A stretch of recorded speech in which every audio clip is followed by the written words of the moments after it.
still smelled that night. Gasoline, rain, and dried blood.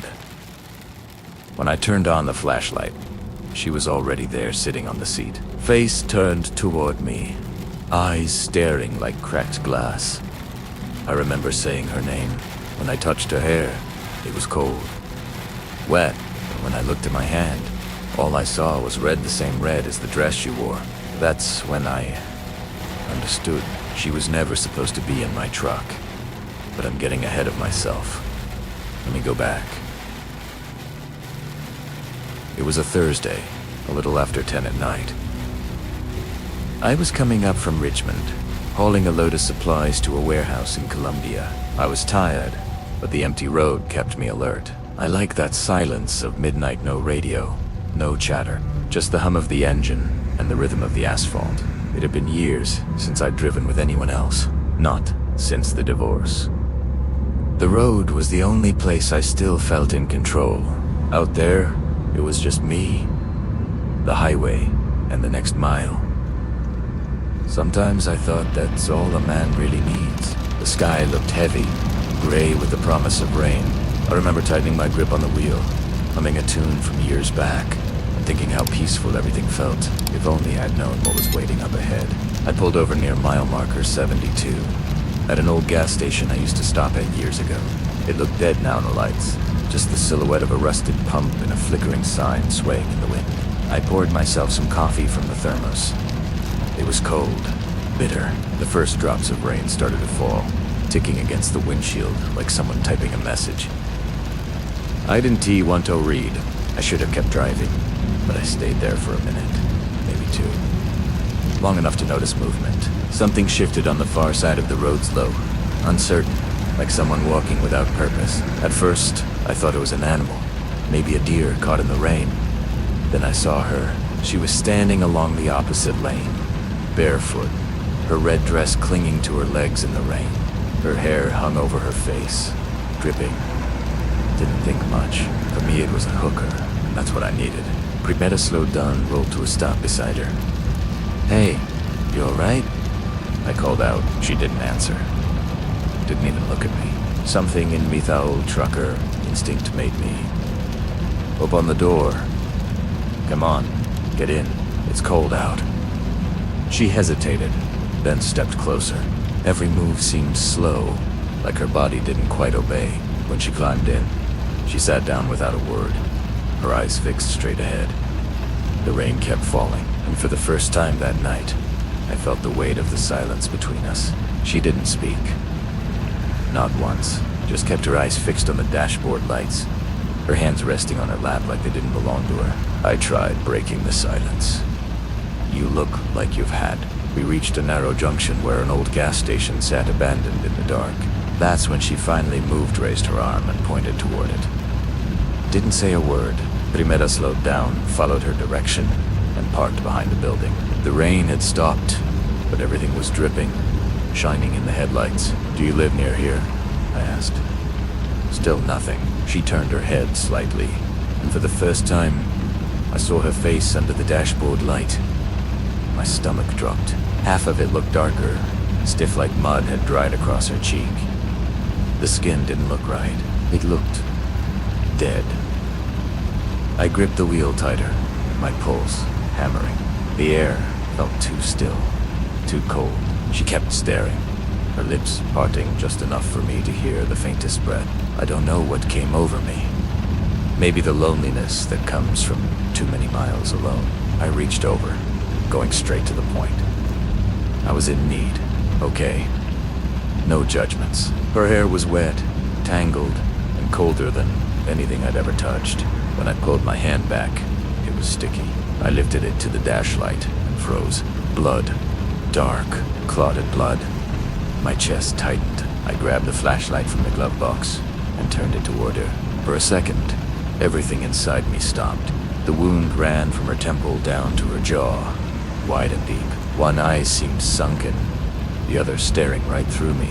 She didn't move, didn't breathe. I stumbled out of the truck, gasping, the night spinning around me. When I turned the light back toward the cab, she was still sitting there, head tilted, lips barely curved as if she wanted to say something I'd never be ready to hear. It took me a long time to go back. I must have stood outside the truck for 10 minutes, shaking, the rain dripping off my jacket. When I finally climbed up again, the cab was empty. The passenger door was slightly open, the red dress crumpled on the seat, soaked through. I called out just once. The sound died in the air. I grabbed the flashlight and circled the truck, scanning the roadside. The wet grass, tea tree line, nothing. No footprints, no movement. Only the hiss of rain on the pavement and a train horn somewhere far off.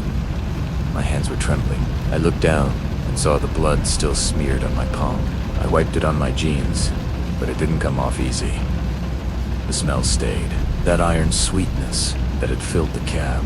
I didn't know if I was supposed to call someone, or if anyone would believe me. He just got in, closed the door, and drove. Drove until the sky turned gray again. 2 days later, I was parked at a diner outside Fredericksburg when the news came on the radio. A woman's body had been found off Route 29. Red dress. Victim of homicide. The words hit like a punch to the gut. I froze, the coffee halfway to my lips. Dayside said he'd been missing for 3 days. I turned off the radio. Didn't tell a soul. Not the dispatcher. Not my ex-wife. When she called a week, I just kept thinking about how she deluded at me like she knew me, or expected me to know her. For the first time in my life, I wasn't sure if I'd done the right thing, or if I'd done anything at all. I sold the truck a month later. Couldn't bring myself to climb into another cab after that night. Every vibration, every reflection in the mirror, felt like she was still there beside me. Sometimes, when I'm a passenger on Route 29, I catch sight of someone walking the shoulder. Barefoot.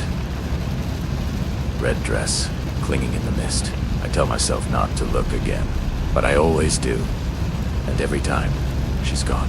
They say the highway remembers what we try to forget. I think they're right. Some nights, when the rain hits just right, I swear I can still smell the mix of gasoline, blood, and her perfume. And I keep wondering if maybe she's still out there, waiting for a ride that never should have been offered.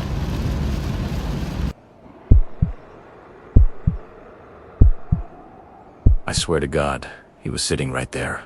Even now, after all these years, I still remember his reflection in the glass, that calm, hollow stare, and the voice saying he just wanted to get home. But when I looked again, the seat was empty. His jacket was still there, and inside, a ring engraved with 2 names. That night, on Route 66, I learned that not every hitchhiker comes from the living. My name's Eddie Morales, and I've spent more than half my life behind the wheel, driving the endless highways of America. I carry freight, memories, and loneliness in that order. When you're a trucker, time stretches, days blur into weeks, and the voices on the radio become your only company. Sometimes, you talk out loud just to hear an answer, even if it's your own echo. In the summer of 2009, I was crossing the Arizona desert, hauling auto parts from Gallup to Barstow. Route 66 was an old friend, a road that had seen it all. Dreams, dust, and people who never made it to where they were going. The heat was brutal, the sun hanging like a furnace over the horizon. By day, the asphalt shimmered like a mirage. At night, the desert turned into a black ocean, and the wind whistled through the truck windows like it had something to say. Truckers like to say the worst enemy isn't fatigued, it's the silence. You drive 4 hours without seeing a soul, and your thoughts start talking back. You think about the ones you left behind, the places you've passed, the promises you never kept. That week, I was sleeping at half-abandoned rest stops, the kind with broken soda machines and flickering neon signs. Those nights, the desert felt like a graveyard of dead lights. It was always the same ritual. Park, drink stale coffee, stare at the stars, and convince myself everything was fine, but it wasn't.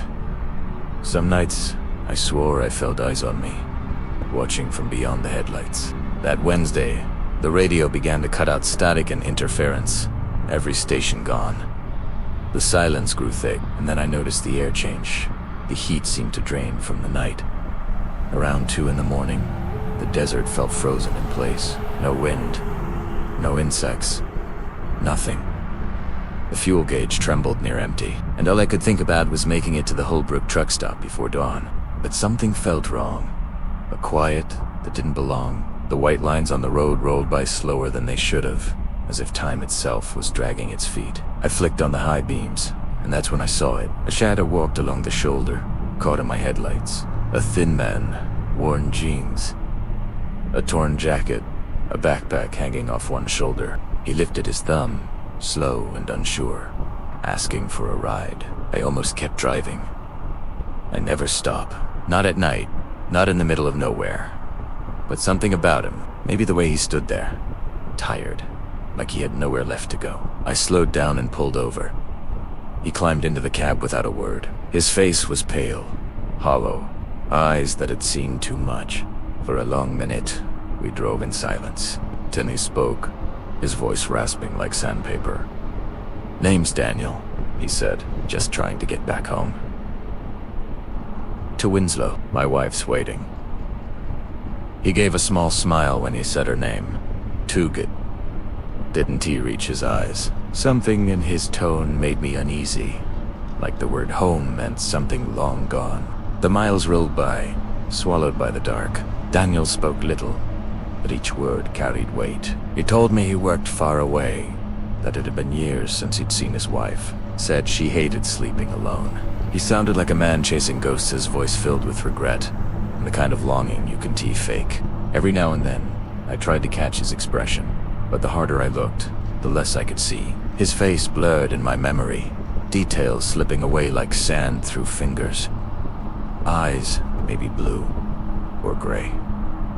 I couldn't tell anymore.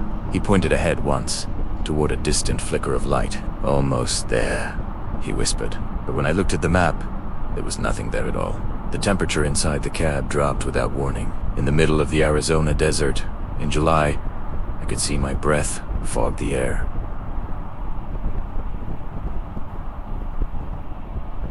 Daniel sat motionless, eyes fixed on the road. My hands tightened on the wheel. The hum of the engine sounded distant, muffled. I glanced at the rearview mirror. For a heartbeat, the passenger seat was empty. I turned. He was still there. Looked back at the mirror, nothing.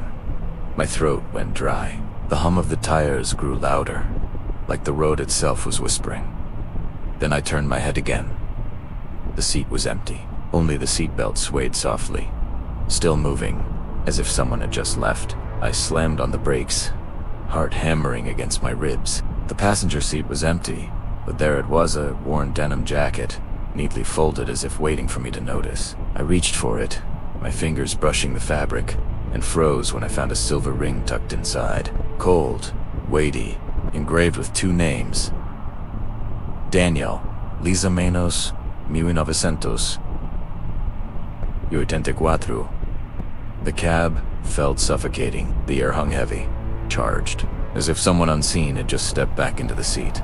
Primera sa, frozen, staring at that jacket, trying to convince myself I was imagining everything. The desert wind rattled the windows, whispering secrets I couldn't hear. I couldn't shake the feeling that Daniel was still there, sitting silently, waiting for me to say something that would never matter. I reached Holbrook trembling, hands still gripping the wheel. The neon glow of the truck stop seemed garish and alive, too bright for the stories I carried in my chest. I walked to the counter, ordered a coffee, and told the attendant what had happened. His face went pale, almost as if I had spoken of a ghost in his own memory. He leaned closer and whispered the truth I didn't want to hear. Daniel Pierce died on that stretch of road more than 20 years ago, along with his wife, in an accident, while trying to make it home. Since then, truckers swore they saw a man in a denim jacket, thumb out, asking for rides near Flagstaff, always around the same hour. The room felt colder. My coffee tasted like ash, and the highway outside was still, waiting, patient, as if nothing had changed. The next morning, I hesitated before pulling out. My eyes flicked to the rearview mirror one last time. For a split second, I swore I saw a figure in the passenger seat. A man, quiet, watching the road ahead, just as calm and empty as I remembered. Primera blinked. Was gone. The cab smelled of dust and gasoline. But that wasn't all. My gaze fell to the seat. The jacket. It hadn't moved, folded, heavy, as if still holding someone inside. I swallowed hard, took a deep breath, and started driving. The highway stretched out endlessly, and though the sun was rising, and the road alive with movement, I couldn't shake the feeling that the hitchhiker of Route 66 was still with me.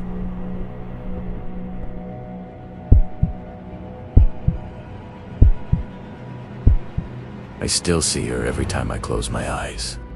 Standing in the middle of Route 93, covered in blood, barefoot, the wind pushing her hair across her face. Her lips trembled when she whispered, "Please, my baby." I remember the way her hand pointed toward the dark, the way my flashlight caught the glint of shattered glass down the ravine, and when I came back, she was gone. Taiseed said he died 2 hours before I ever got there. But I swear, she looked alive. I'd been driving long enough that the desert had stopped looking like land, just dust, moonlight, and the thin black ribbon of asphalt cutting through nowhere. It was close to 3 a.m. I'd left Ely hours ago, hauling engine parts toward Las Vegas. The company trusted me with night hauls. I'd been at it for 20 years. No family, no company, but the hum of the tires and the old CB radio spitting static. That stretch of Route 93 was always quiet. Too quiet. Sometimes I'd count the white lines to keep myself alert. Sometimes I'd just listen to the wind scrape against the mirrors. You start thinking strange things after too many nights like that. Not ghosts, just tricks of fatigue. Still, that night, something in the air felt heavier, like the silence. But wait, the desert wasn't empty. It was listening. The desert at night has its own kind of sound. The hum of power lines, the whisper of dry wind dragging sand across the road. I cracked the window open just to stay awake, letting the cold air sting my eyes. The smell of dust and old rubber filled the cab. Every few miles, I'd check the mirrors. Nothing behind me but darkness. Nothing ahead but more of the same. I was used to the isolation, but that night, the quiet started to press in like the world had shrunk to the size of my headlights. I told myself I'd stop for coffee in Pyoche, another 40 miles. Just 40 more. I topped the steering wheel in rhythm with the engine, keeping time to stay sane. Then, from the corner of my eye, I thought I saw movement by the shoulder. A flicker, maybe. Primera slowed down, looked again. Nothing. Still, I remember gripping the wheel tighter. The air felt wrong. That's when I saw her. At first, I thought it was a trick of the headlights. A deer? Maybe? Or a tarp blown onto the asphalt? But as the truck rolled closer, the shape shifted. It was upright. Human. A woman. She stood dead center in the lane, arms limp at her sides, her body trembling like she could barely hold herself up. Her dress, or what was left of it, was soaked, dark, clinging to her skin. Blood. A lot of it. I slammed the brakes. The tires screamed against the pavement, and the trailer fishtailed onto the gravel shoulder. The world jolted to a stop, engine rumbling, heart pounding in my throat. When the dust cleared, she was still there, just standing, head tilted, staring straight into my lights. I ran toward her, boots crunching against the gravel. She looked ready to collapse, pale skin streaked with dirt, hair tangled with blood. Her voice cracked when she spoke. "Please, my baby. He's still in the car. Down there. Please save him." She pointed toward the brush on the right side of the highway. A steep drop disappearing into blackness. Her hand shook as she tried to steady herself. I told her to stay where she was, that I'd go find him. She nodded once, weakly, her lips trembling like she was fighting for air. I grabbed the flashlight from the cab, the beam cutting through dust and night. When I looked back, she was still standing there, arms limp at her sides, the headlights painting her skin a sickly pale. Something about her stillness chilled me, but I didn't have time to think. I climbed down the slope. The smell hit me first. Gasoline, sharp and heavy. The sand gave way under my boots as I followed the tracks that curved down the embankment. My flashlight caught the glint of metal ahead. A silver sedan. Upside down. Wheels half buried in dirt. Steam rose from the crumpled hood. The windshield was gone. Glass scattered like ice across the sand. I shouted, "Hello! Can anyone hear me?"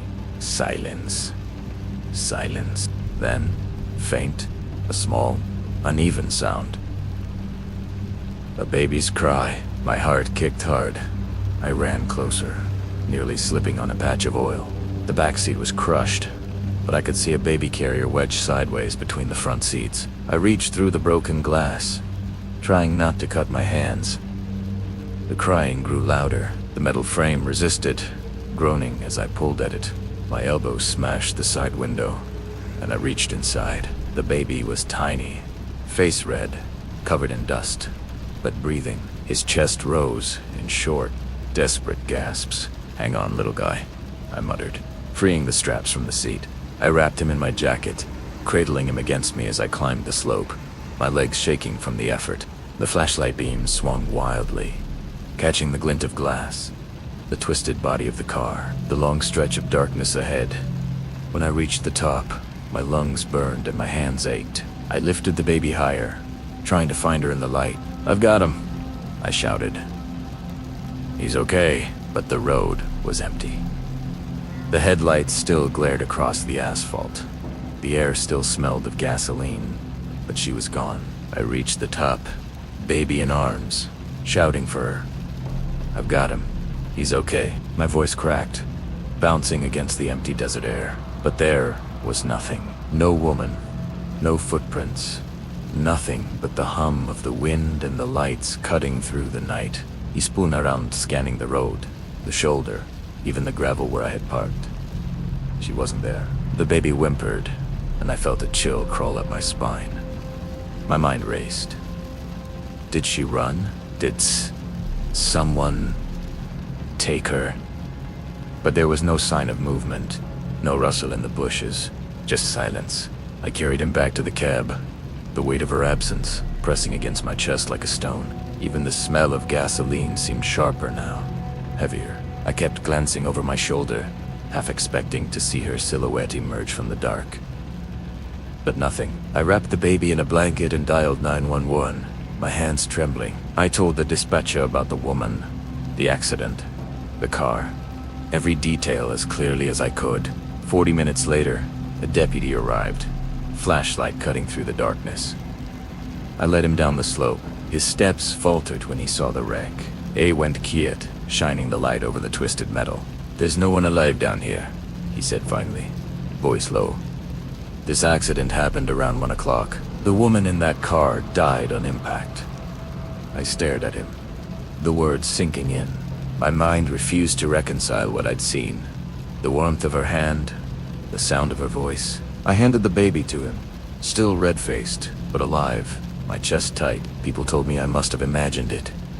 Fatigue, shadows, stress. But I know what I saw. The trembling hand, the fear in her eyes, the desperation in that voice. The baby survived, and I got the credit. But some nights I can still feel her presence near my truck, just beyond the headlights. I can still see her standing there, pointing, waiting. I never drive Route 93 at night anymore. No matter how far I go, I know she's still out there, somewhere, waiting for someone else to stop. Someone else to notice. I'll never forget that stretch of road, and I'll never forget her.